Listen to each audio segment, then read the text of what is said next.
अपन शुरू करें mole concept. Mole concept Avogadro number of species are known as one mole. मतलब एक mole में एवोगाड्रो नंबर ऑफ स्पीसीज पाई जाती है। एवोगाड्रो नंबर कितनी है? 6.022 इंटू 10⁻23। नंबर ऑफ मोल्स निकालने के लिए given number of species upon N A कर देंगे तो नंबर ऑफ मोल्स आ जाएंगे। जैसे कि गिवन मास अपॉन मोलर मास करेंगे तो नंबर ऑफ मोल्स आ जाएंगे। 8 STP 0 degree and 1 ATM। Volume of 1 mole gas 22.4 litre होता है और 1 बार में 0.98 ATM के बराबर होता है। ये पहले देख चुके हैं अपन। लॉसमीट नंबर क्या होते हैं? Number of molecules in gas number of molecules of gas in 1 ml, इसको लॉसमीट नंबर बोलते हैं। 1 ग्राम एटम, 1 ग्राम मॉलिक्यूल या फिर 1 ग्राम आयन, ये 1 मोल के बराबर होता है। लिमिटिंग रिएजेंट की बात करें तो लिमिटिंग रिएजेंट होता है given mass upon stoichiometric given moles upon stoichiometric concept is equal to minimum. जिसका होगा वो होगा limiting reagent. Limiting reagent given moles upon stoichiometric coefficient, जिसका कम होगा वो लिमिटिंग रिएजेंट होगा। फॉर गैसेज एंड मोल्स, वो गैसेज गैसेज के लिए moles and volume are equivalent, यानी कि लगभग समान होते हैं। अगर मतलब गैसेज के लिए अगर वॉल्यूम दिया हो तो भी मोल्स मान सकते हैं उसको। मोल कंज्यूम्ड या प्रोड्यूस्ड जो होते हैं वो लिमिटिंग रिएजेंट में कैसे पता करते हैं? Coefficient of reagent upon coefficient of limiting reagent into initial mole of limiting reagent. इसके बाद रिलेटिव एटॉमिक वेट कैसे पता करते हैं? AMU बराबर होता है 1/12 into mass of 1 carbon C12, जो कि बराबर होता है 1.66 इंटू 10⁻27 किलोग्राम की। 1 AMU बराबर होता है 1 AMU is equal to 1.66 into 10⁻27 kilogram. Na relative atomic weight mass जो होता है, मास ऑफ 1 एटम, ये 23 AMU के बराबर होता है। एग्जाम्पल ले रहे हैं अपन, जैसे कि सोडियम की बात करें उसमें relative atomic mass of 1 atom 23 AMU के बराबर होता है। और ग्राम एटॉमिक मास की बात करें तो mass of 1 mole of Na ये होता है 23 ग्राम के बराबर। इसके बाद इक्विवेलेंट वेट की बात करें तो equivalent weight number of equivalents given mass upon equivalent mass होता है। और weight of any species that combines with 1.008 gram hydrogen या फिर 8 ग्राम ऑफ ऑक्सीजन या फिर 35.5 ग्राम ऑफ क्लोरीन, उसको इक्विवेलेंट वेट बोला जाता है। Metal oxide is 60% metal. Example देख रहे हैं अपन, जैसे कि मेटल ऑक्साइड जो होता है अगर उसमें 60% मेटल है तो find equivalent weight of metal. तो इक्विवेलेंट वेट होगा 60/40 इंटू 8 इज इक्वल टू 12 ग्राम। इस तरह से पता कर सकते हैं। इक्विवेलेंट मास जो होता है वो molar mass upon x factor के बराबर होता है। एक्स फैक्टर क्या होता है वो देखते हैं। एक्स फैक्टर 4-5 तरीके से निकाला जा सकता है। आयन के लिए एक्स फैक्टर चार्ज या वैलेंसी होता है। एसिड के लिए एक्स फैक्टर बेसिसिटी होता है, यानी कि number of H+ ions by 1 mole acid या फिर number of OH groups for oxy acid. इससे बेसिसिटी पता कर सकते हैं।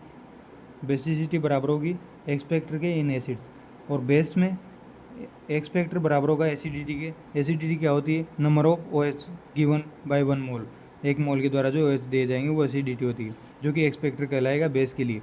फिर आयोनिक कंपाउंड की बात करें तो आयोनिक कंपाउंड में एक्स फैक्टर होता है वैलेंसी फैक्टर के बराबर, जो कि टोटल आयोनिक जो चार्ज होता है वो वैलेंसी फैक्टर होता है कैटायनिक या एनायनिक।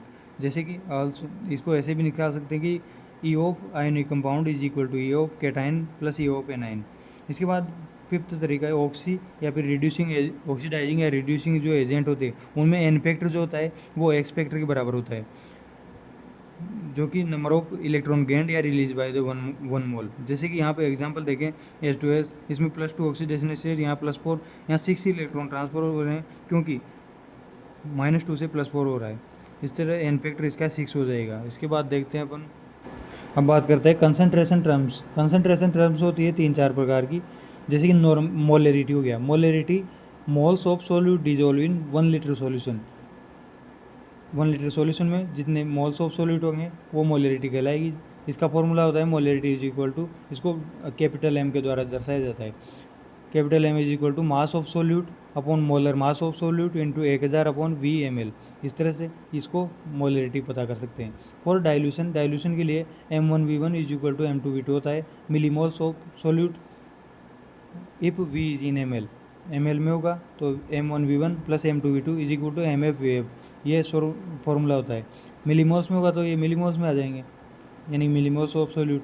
और अगर ml में नहीं होगा तो मोल्स ऑफ सोल्यूट आ जाएंगे, यानी कि ये सब बराबर होते हैं मोलरिटी के अनुसार। ये इसका नॉर्मल फॉर्मूला हो गया। For solution with same nature same nature are mixed, same nature के जो सॉल्यूशन मिक्स करेंगे तो उसके लिए M1V1 plus M2V2 is equal to MFVF हो जाएगा। न्यूमेरिकल में काम आएगा। इसके बाद मोलेलिटी की बात करें, molality moles of solute in 1 kilogram solvent. इसका फॉर्मूला इसको स्मॉल m के द्वारा दर्शाते हैं, जो कि W/mW into 1000 upon mass of solvent in gram. इसको 2 इंटू जो वेपर डेंसिटी होती है वो मोलिकुलर वेट के बराबर होती है। Vapour density of gas upon density of hydrogen के द्वारा निकालते हैं, यानी कि 2 into vapour density molecular weight के बराबर होती है। इसके बाद मोल फ्रैक्शन जैसे कि एक्स सोल्यूट का मोल फ्रैक्शन देखेंगे तो n अपॉन यानी कि n/n+n ये हो जाएगा। एक्स सोलवेंट के देखेंगे तो n/n+1 हो जाएगा, capital N। X solute plus x solvent हमेशा एक के बराबर होता है। परसेंटेज कंसनट्रेशन की देखें तो परसेंटेज वेट बाय वेट या परसेंटेज बाय मास, इसको इस फॉर्मूले से निकाल सकते हैं। Wait of solute in 100 gram solution, percentage volume by volume, percentage by volume V by total into इस तरह से volume of solute in 100 gram 100 ml solution. इसके बाद परसेंटेज वेट बाय वॉल्यूम, इसको परसेंटेज स्ट्रेंथ इसको बोला जाता है, जिसमें मास of solute in 100 ml solution, mass upon total volume into 100।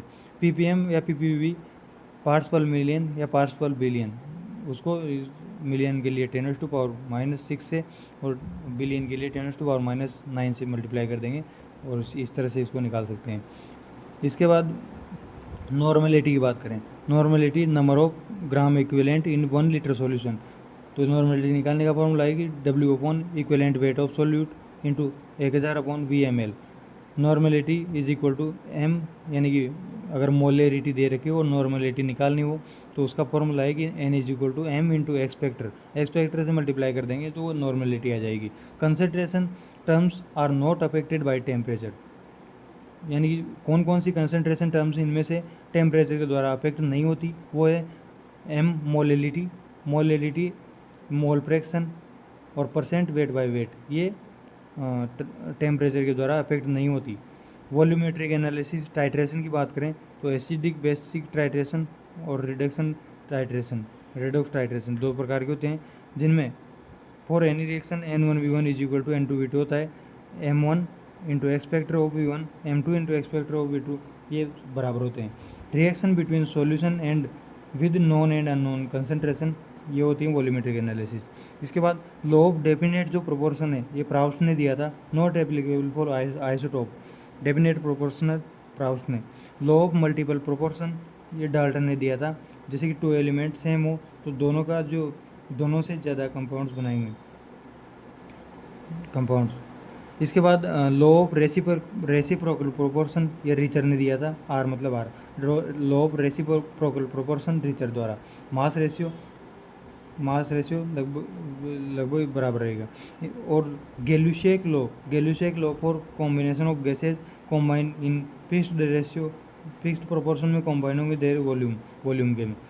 इस तरह से ये लॉज हो गए। Law of definite proportional Proust, multiple proportion Dalton, reciprocal proportion Richter और गैल्यूशेक ये वॉल्यूम के बारे में बात करें। इसके बाद एम्पिरिकल फार्मूला क्या होता है, shows ratio of atoms in compound. जैसे कि मोलिकुलर जो फार्मूला होता है express actual number of atoms, और जो ये होता है ये रेशियो दिखाता है। जैसे कि बेंजीन का EF तो होगा CH, जबकि MF होगा C6H6। MF N into F होता है।